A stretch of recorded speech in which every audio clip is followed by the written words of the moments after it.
Open your phone right now, type in your address. A blue dot appears. You can see your street, zoom out, and you see your city. Zoom out again, and you see your country. Then the entire planet. It feels normal. But for almost all of human history, nobody had ever seen Earth from above.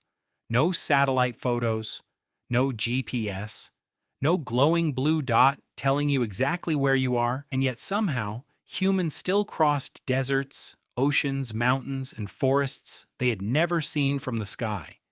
So how did we invent maps before we even knew what the world looked like? The answer begins with a problem that could kill you. Imagine you are walking through a wilderness thousands of years ago.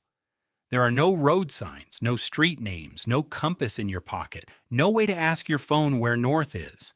You need to find water. You need to find your way back home. And if you make one wrong turn, you may walk for days in the wrong direction. For early humans, a map was not something you hung on a wall. It was survival. Your first map probably did not look like a map at all. It may have been a story. Follow the river until it bends around the black rock. Walk toward the mountain shaped like a sleeping animal. Turn left where the trees disappear. Do not cross the valley after sunset. Before humans drew the world, they carried it in their heads. A map was memory. A map was a warning. A map was one person telling another person, "This is how you get home." Then slowly, humans began turning those memories into objects. Lines scratched into stone, paths drawn in dirt, marks showing rivers, villages, hunting grounds, and dangerous places. Not perfect pictures of the world, just enough information to stop you from getting lost. Maps were never really about drawing the world exactly as it looked. They were about making the unknown usable. One of the most famous ancient maps is a small clay tablet made in Babylon more than 2,000 years ago. It is tiny.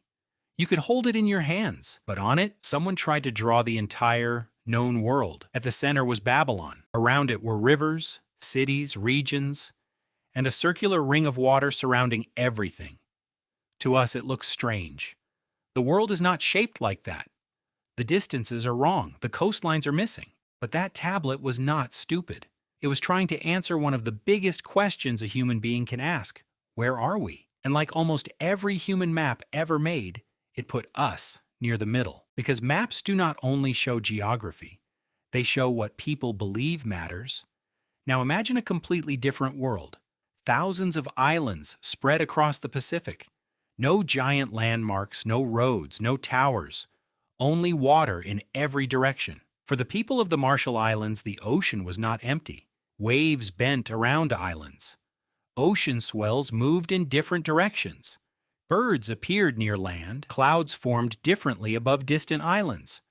Marshallese navigators created charts made from sticks and shells. To someone who did not understand them, they looked almost useless, a strange web of lines. But those lines represented wave patterns, currents, and islands. A map does not need to look like the world. It only needs to help you move through it. Then came one of the craziest moments in the history of maps. A man named Eratosthenes realized that you could measure the size of Earth without ever leaving it.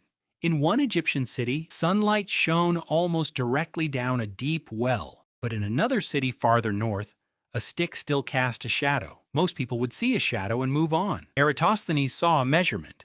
So he measured the angle of the shadow. He estimated the distance between the two cities. Then he used geometry.